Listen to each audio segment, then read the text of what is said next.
నమస్తే అండి, హరిబాబుని మాట్లాడుతున్నాను. ఫుడ్ ఫారెస్ట్లో మన చెట్లు ఎలా పెరిగినాయో ఒక్కసారి ఇక్కడ ఒక రౌండ్గా చూపిస్తాను చూడండి. ఇది ఎర్రచందనం చెట్టు, దాని పక్కన ఇది మల్టీవిటమిన్ అండి, పతంజలిలో దొరుకుతూ ఉంటుంది. ఈ ఆకు పొడి చేసుకొని కషాయంలాగా తాగుతారు. చాలా విటమిన్స్ దొరుకుతాయి దీంట్లో. ఇక్కడి నుంచి మొదలు పెడుతున్నాను చూడండి. ఇగో ఇదంతా లిచ్చీల తర్వాత అదిగో ఎర్రచందనం చెట్లు, అవి కూడా పనస, బుద్ధుడి దగ్గర ఉన్న పనస. ఇగో ఇది వాలిపోయింది, పక్కకు వాలింది ఎర్రచందనం చూడండి. ఉత్తర జీవన్ పంపాయలు, పంపర్ పనసలు చూడండి. బొప్పాయిల దగ్గర నుంచి ఇదంతా రామాఫలం, సీతాఫలం, లక్ష్మణ ఫలం, అవెక్కాడు, అదంతా అవక్కాడు చూడండి. అక్కడ ఎంత బాగుందో, అది అంత లావైన చూసారు. అది మన ఎర్రచందనం చెట్టు 37 అంగుళాలు, 38 అంగుళాలు ఉందండి. అది చుట్టుకొలత కింద అడుగు పైన కొలిసాను, 38 అంగుళాలు ఉందండి. అంటే 3.5 అడుగులు ఉంది. 3 అడుగుల 2 అంగుళాలు ఉంది. 10 సంవత్సరాల చెట్టు, వండర్ఫుల్. రామా ఫలాలు, మలేషియన్ యాపిల్స్, ఇది కూడా ఎర్రచందనాలే. ఎర్రచందనం పక్కన సన్నగా వెళ్ళేది మహాగని, 2 ఏళ్ళ చెట్టు, అది మలేషియన్ యాపిల్స్ చూసారా. ఇదంతా ఫుడ్ ఫారెస్ట్ చూసారా. ఇంకా అవ్వలేదు మొత్తం, ఒక రౌండ్. అక్కడంతా శాంటాల్ ఉంది, మిల్క్ ఫ్రూట్ ఉంది, ఇక్కడంతా బుద్ధ బ్యాంబూ ఉంది, బహుడోలి ఇది ఉంది. ఇది రామఫలం అండి, ఇది రామఫలం, ఇది జామ చూడండి. బుద్ధ బ్యాంబూ, బహుడోలి, నేరేడు చూసారు కదా, బాగా వెళ్తుందా. నూనీలు, జబోటికాబా, మహాగన్లు, వాటర్ యాపిళ్ళు, రోజ్ యాపిళ్ళు, బాబా. మళ్ళీ తీసుకొచ్చి ఈ మల్టీవిటమిన్ చెట్టు దగ్గర ఆపానండి, ఎర్రచందనం మల్టీవిటమిన్ చెట్టు దగ్గర చూసారు కదా. ఎర్రచందనం చెట్టు 30 feet, అబౌవ్ 35 feet, ఎంత బరువు చూసారా. ఇది ఫుడ్ ఫారెస్ట్ అండి. అంటే పళ్ళ చెట్లతో పాటు అటవీ చెట్లు ఉండటం ఎకలాజికల్ బ్యాలెన్స్ అవుతుంది అనమాట. చూసారు కదా నేల ఎంత బాగుందో, సాయిల్ ఫర్టిలిటీ ఎట్ట పెరిగిందో. మొన్నటిదాకా 2-3 అంగుళాలు మందం ఉండేది, ఇదంతా నలిగిపోయి అసలు ఇక్కడ వాసన చూడాలండి. చూడండి ఇక్కడ మొన్న ఆ మట్టి తీసుకుని వాసన చూసి ఆశ్చర్యపోయారండి కృషి విజ్ఞాన కేంద్ర సైంటిస్టులు. నార్త్ ఈస్ట్ వాళ్ళు వచ్చారు, మిజోరాము, నాగాలాండ్, అరుణాచల్ ప్రదేశ్ వాళ్ళు. ఎంత బాగుందంటే ఆ స్మెల్, అసలు వాళ్ళు మతిపోయింది వాళ్ళకైతే. అసలు ఏం సార్ ఇది అసలు అని వాళ్ళు ఆశ్చర్యపోయారు. అందుకని చెప్పాను 3% సేంద్రీయ కార్బనం ఉంది ఇది ఈ భూమిలో. ఇదంతా ఆకులు ఆలంలో 10 ఏళ్ళ నుంచి అంతా కలిసిపోయి నేలలో. మొన్నటిదాకా 2-3 అంగుళాలు నడుస్తుంటే గలగల మోగేది, గుర్తుందా మీకు? చూసారా నేలలో ఎంత కలిసిపోయిందండి. 2 వానలే, జస్ట్ ఒక్క రోజులో 14 సెంటీమీటర్ల వాన పడిందండి. ఆ వాన దెబ్బకి మొత్తం నలిగిపోయేది. అయితే ఇప్పుడు అన్ని కోళ్ళు తిరిగి అవి తిరిగి ఈ తిరిగి నేల గరుసుకుపోయింది మొత్తం. ఇదంతా నేలలో కలిసిపోద్ది. ఒక రహస్యం చెప్తున్నానండి, మీరు మట్టి నేల అంటే చాలా అబ్యూజ్ అండి, విలువ లేదు మనకు నేల అన్నా మట్టి అన్నా. 1 ఇంచి నేల ఏర్పడటానికి, సహజ సిద్ధంగా భూమి ఏర్పడటానికి 250 నుంచి 300 సంవత్సరాలు పట్టిద్దంటండి. మనం ఏంది దాన్ని అసలు లెక్క పక్కా లేకుండా 2-3 అడుగులు ఈ పక్క తీసి ఆ పక్కన వేస్తాం, ఆ పక్కన తీసి ఈ పక్కన వేస్తాం. దాన్ని అసలు గౌరవించాం, నేలను కానీ మట్టిని కానీ. 1 ఇంచి మట్టి సహజ సిద్ధంగా ఏర్పడటానికి 250 నుంచి 350 సంవత్సరాలు పట్టిద్దంటండి. అంటే ఈ లేయర్లుగా ఈ మిల్లీమీటర్లు ఏర్పడి అది 250 సంవత్సరాలు పట్టిద్దంట. చూడండి మనం ఎంత జాగ్రత్తగా పరిరక్షించుకోవాలండి భూమిని. 60 ఏళ్ళ నుంచి నాశనం చేసి పారేసాం. ఏమనంటే నేను ఈ మాటలు చెప్తుంటే కొంతమందికి, ఈ యూనివర్సిటీ వాళ్ళకి వీళ్ళకి కొంచెం కోపం, కెమికల్ ఫార్మింగ్ చేసే వాళ్ళకి. తప్పండి, వాస్తవం మాట్లాడుతున్నాను, నేను యథార్థవాదిని. చూశారు కదా ఎంత బాగుందో. ఇదంతా సాయిల్ ఫర్టిలిటీ బాగా పెరిగిద్దండి ఇదంతా. చూడండి, ఎక్కడైనా చూడండి, మీరు ఎక్కడైనా చూడండి, ఇది చూడండి, చూడండి, చూడండి, అదంతా అది కమ్మని వాసన అండి, కమ్మని వాసన, మట్టి వాసన అంటారు చూసావా? ఆ మట్టి వాసన ఆ మట్టి మనుషులకే తెలుస్తుందండి. మట్టి మనిషి అంటే ఎవరో తెలుసా మీకు? రైతుకే తెలిసిద్ది ఆ మట్టి వాసనలో. మిగతా వాళ్ళకి అది వాటి విలువ తెలియదు అంతే. నీకు నిన్న బాధ ఉండదు, వాళ్ళకి బాధపడతారు, వద్దు. అది చూసారు కదా, ఇది ఈ విధంగా పెంచుకుంటే సాయిల్ ఫర్టిలిటీ ఏం కావాలండి? మీది ఎందుకు కావాలా? ఏ యూరియాలు కావాలా? ఏ డిఏపీలు కావాలా? ఎన్పీకే వేసి పెంచారండి 60 ఏళ్ళు. కేవలం ఒక చెట్టు పెరగాలంటే 24 మూలకాలు మినిమం కావాలండి. 76 మూలకాలు కావాలా. మ్యాంగ్నీషియము, పొటాషియము, ఇది బోరాను, అది ఇది నైట్రజని, ఫాస్ఫరస్, కాల్షియము, ఇట్లాంటివన్నీ 76 మూలకాలు అయితే కానీ చెట్టు కోలుకోదంట. కనీసం 24 ఉండాలంటారు. ఎక్కడ ఉన్నాయండి? ఎన్పీకే వేసారు 50 ఏళ్ళు 60 ఏళ్ళ నుంచి. ఇప్పుడు మైక్రో న్యూట్రియంట్స్ అని ఈ 5-6 ఏళ్ళ నుంచి ఇప్పుడు మిగతా 8 మొదలుపెట్టారు. అవన్నీ వేసిన కాడ నుంచి ఆ రసాయనిక ఎరువులతో మొత్తం నేలంతా చచ్చిపోయింది. దాంట్లో జీవం లేకుండా ఏముందండి? దాంట్లో ఏముంది? ఏమి లేదు. ఇప్పుడు చూడండి, మన భూమి ఎంత వద్దంటే 3% సేంద్రీయ కార్బన్తో కళ్ళాడిపోతుందండి. చూడండి, అంతదే. చూడండి, లేకపోతే ఈ లిచ్చి ఎక్కడ పెరగటం ఏంది? లిచ్చి కాయలు కాయటం మనకి హైదరాబాద్ 46 డిగ్రీల సెంటిగ్రేడ్లో. అది చూసారుగా, ఇది నేల చూపిస్తుంటే చాలు సాయిల్ ఫర్టిలిటీ. చూడండి, చెట్టు పక్కన ఇది పమెల్లో ఉంది, పమెల్లో పక్కన ఉత్తర జీవనం ఉంది. 2 చూడండి, అసలు దూరం ఏమైనా ఉందా? ఒకే మొదట అట్లా.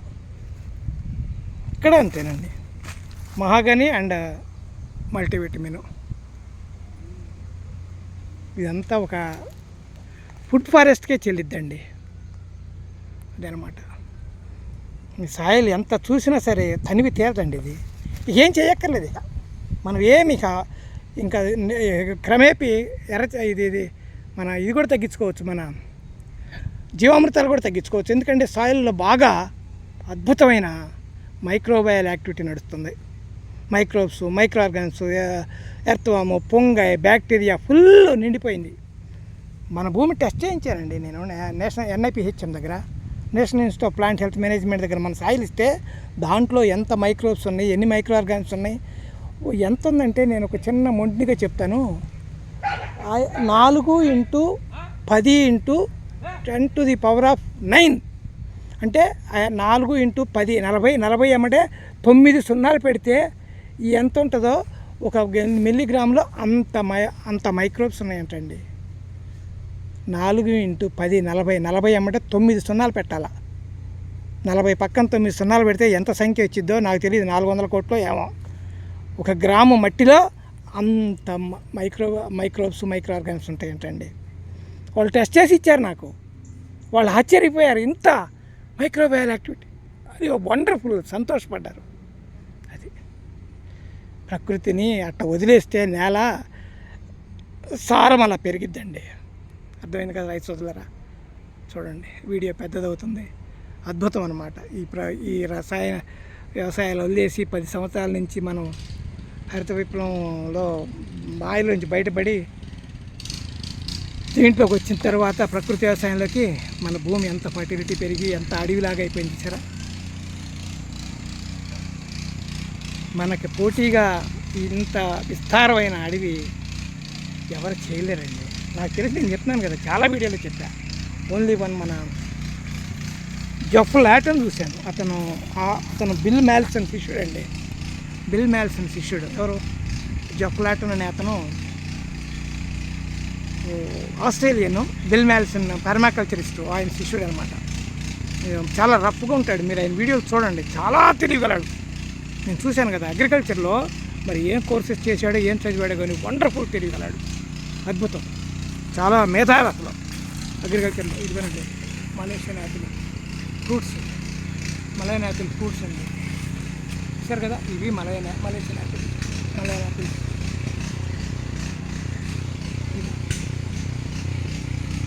ఫ్లాట్ను. మరి అట్లాగే అమెరికాలో అరిజోనా రాష్ట్రంలో ఒక ఆయన ఉంటాడు, జాక్ మేస్ అని. జాక్ మేస్ కాకుండా శామ్యూస్ లారీ అని ఇంకొక అతను ఉంటాడు, జర్డ్ రిడ్లిక్ అని ఇంకొక అతను ఉంటాడు. వీళ్ళంతా ఫ్రూట్ లవర్స్ అండి. వీళ్ళంతా ఒక ఫ్రూట్ లవర్స్ అనమాట. ఈ ఫుడ్ ఫారెస్ట్లు చేసేవాళ్ళు. వాళ్ళ ఫుడ్ ఫారెస్ట్ అని చూసే నేను మన దాని ముందు నథింగ్ అండి. నేను చూశాను కదా. వాళ్ళు బాగా చేస్తారు. నేను వాళ్ళ కొంత ఇన్స్పిరేషన్ నాకు వాళ్ళదే ఉంది, కొంత ప్రభావం నా మీద ఉంది. బట్ వాళ్ళకంటే నేను ఎక్కువ బాగా చేసుకుంటూ వెళ్ళాను. మొక్కను పుట్టించి మొక్క ద్వారా అద్భుతంగా చేసుకుంటూ వెళ్ళాను. అట్లా చెప్పాను కదా. వాళ్ళందరూ జాక్ మేస్ దగ్గర నుంచి, జెఫ్ లాటన్ దగ్గర నుంచి, జర్డ్ రిడ్లిక్, మళ్ళీ శామ్యూస్ లారీ, వీళ్ళంతా ఫుడ్ లవర్స్ అనమాట. ఫుడ్ ఫారెస్ట్ క్రియేట్ చేసిన మనుషులు. అమెరికాలో కానీ, అటు స్వీడన్లో కానీ, ఆస్ట్రేలియాలో కానీ అట్లా మనం వాటన్నిటికీ పోటీగా తరదన్నేటట్టు మనం పెట్టుకోగలిగామండి. మనం అద్భుతమైన చెట్టు 10 ఎకరాల్లో 12,000 చెట్లు ఉంటాయండి. మాట్లాడండి, ఎంత అద్భుతంగా ఉంటుందండి. ఎంత అద్భుతంగా ఉంటాయండి ఎన్ని చెట్లు అంటే. 6,000 పళ్ళ చెట్లు పెడితే ఏమన్నా కానీ 200 రకాల పళ్ళ చెట్లు, మళ్ళీ 6,000 అటవీ చెట్లు ఉన్నాయండి. చందనం, మహాగని, టీకుడ్, రోజ్వుడ్, అకేషియా, మ్యాంజియం. దాంతో ఇంత ఒత్తు ఫుడ్ ఫారెస్ట్ అయింది. ఖర్చు ఉండదండి. దీన్ని చూసి ఖర్చు పెట్టామనుకుంటారు, ఏమి ఖర్చు ఉండదు. ఆ వాకాయ మొక్కలు అమ్ముకుని మా వాళ్ళు కూలి తీసుకుంటారు. 3 పని వాళ్ళు, ఒక 1.5 ఇంచ్ బోరు. నీళ్ళు కూడా ఎక్కువ తాగదు, చాలా తక్కువ నీళ్ళు అవసరం. ఎక్కువ నీళ్ళు అవసరం లేదండి, చాలా తక్కువ నీళ్ళు. 1.5 ఇంచ్ బోర్తో ఈ 12,000 చెట్లు బతికిస్తున్నానండి. 10 ఏళ్ళ నుంచి, 12 ఏళ్ళ నుంచి 1.5 ఇంచ్ బోరు. చూడండి మరి, 40-50 ఎకరాల్లో పెరిగే చెట్లు జస్ట్ 10 ఎకరాల్లో పెరుగుతుంది. 1.5 ఇంచ్ బోరుతో బతుకుతున్నాయి. అది ప్రకృతి వ్యవసాయంలో నీరు అడగదండి ఎక్కువ. అసలు నేల, చెట్టు నీరు అడగదండి. మనం నీళ్ళు అక్కడ ఎక్కువ పెడతాం కానీ ఉన్నాయని చెప్పి తేమ కావాలంటే చెట్టుకి. దాన్ని ఉన్నాయని చెప్పి మోకాల్లోతుని పోతూ ఉంటారు. అది తప్పు. ఓకేనా? Thank you friends. లేకపోతే 1 ఎకరం కాఫీ పెంచుతానండి మన తోటలో. 1 ఎకరం కాఫీ, ఈ పార్సల్ షేడ్లోనే 1 ఎకరం కాఫీ మొక్క ఏడంది. ఇదిగోండి కాఫీ మొక్కలు. ఇగో కాఫీలు వచ్చినాయండి, బీన్స్. ఇగో 1 year 2 months. ఇదిగోండి కాఫీ గింజలు. లాస్ట్ ఇయర్ పెట్టింది. ఇదంతా కిషన్ రెడ్డి గారు పెట్టారు. లాస్ట్ మార్చిలో వచ్చారు, గుర్తుందా మీకు? ఈ మార్చి కాదు, లాస్ట్ మార్చిలో వచ్చినాక ఆయన పరివారం ఒక 200 మంది వచ్చారు ఒకే రోజు. ఆయన వస్తే ఆయన రాష్ట్ర అధ్యక్షుడు, సెంట్రల్ కేంద్ర మంత్రి కదా, 200-300 మంది ఒకేసారి పరివారం కదిలిచ్చారు. అడుగు మొక్క చూడండి, 15-16 నెలల్లో ఇంత ఎత్తు పెరిగింది, కాయ వచ్చిందండి. ప్రకృతి వ్యవసాయంలో 15-16 నెలల కాయ రావటం ఏంటి? ఇవన్నీ కాఫీ బీన్స్. 15-16 నెలల్లో కాఫీ బీన్స్ వచ్చేసినాయి. అట్లా అనమాట. చూసారు కదా, ఇవన్నీ బీన్సే. ఇంకో 15-20 రోజుల్లో ఇవన్నీ ఎర్రగా వచ్చేసేస్తాయి, పండుతాయి, పళ్ళు అవుతాయి. దాంట్లో నుంచి బీన్స్ మనం కోసుకోవాలి, లేకపోతే మన పక్షులు శుభ్రంగా తినేసి వెళ్ళిపోతున్నాయి. చాలా తెలివిగలయి. దరిదాపు మనం ఇప్పుడు 1 ఎకరం వేసామండి. దరిదాపు ఇదిగో ఇక్కడ ఒకటి ఉంది, ఎక్కువ అక్కడ ఉందండి. కాఫీ మడి ఎక్కువ ఉంది. ఇదిగో దీనికి బీన్స్ వచ్చినాయండి. బీన్స్ వచ్చినాయి దీనికి కూడా, ఈ చెట్టుకు కూడా. చూడండి తేట చిగుళ్ళు ఎంత బాగా వస్తున్నాయండి దీనికి. దీనికి కూడా వచ్చినాయండి. రే ఇవన్నీ కాఫీ గింజలేనండి. కాఫీ గింజలు వచ్చినాయి, చూశారు కదా. 16 నెలల మొక్క అండి ఇది. 16 నెలల మొక్క. 3వ సంవత్సరానికి కానీ కాఫీకి బీన్స్ రావంటారు. చూశారు కదా, ఇవన్నీ బీన్సే. Okay friends, thank you. Haribabu natural farming YouTube ఛానల్కి సబ్స్క్రైబ్ చేసుకోండి. మన ఫుడ్ ఫారెస్ట్ కల్చర్ చూశారు కదా. ఇది తైవాన్ గోవా, ఇది సింహాచలం పనస అండి. అంత బాగుంది చూసారా. రావు గారు, మన బుద్ధరావు గారు, బుద్ధయ్య గారు, సిద్ధోదనుడు బుద్ధ ఎంత అందంగా ఉన్నాడు చూసారా. ప్రశాంతవానంతో. అసలు ఆ చెట్టు కొమ్మల మధ్య నేను అప్పుడు పెట్టాను, 8 ఏళ్ళ నాడు పెట్టాను, అది అలాగే ఉందండి. ఒకసారి పెయింట్ వేయించాలా. చాలా ఇష్టం అండి బుద్ధుడు అంటే నాకు. ఇదిగోనండి పనస అయిపోయింది, లాస్ట్ పనసకాయ ఇది. 7-10 కాయలు కాసినాయండి, అన్నీ పనిచేసాను జనానికి. ఇది లాస్ట్ పనస, ఇది కోసేస్తాను ఇవాళ. Thank you friends. Haribabu natural farming YouTube ఛానల్కి సబ్స్క్రైబ్ చేసుకోండి. కాఫీ గింజల మీద క్లోజ్ చేసేస్తున్నాను. Thank you friends. Haribabu natural farming YouTube channel subscribe చేసుకోండి. ఇది మన ఫుడ్ ఫారెస్ట్. ఏమి అట్టే ఖర్చు పెట్టకుండా సహజసిద్ధంగా గో ఆధారిత వ్యవసాయంలో సృష్టించబడిన అద్భుతమైన ఫుడ్ ఫారెస్ట్ ఇది. Thank you friends. బాయ్.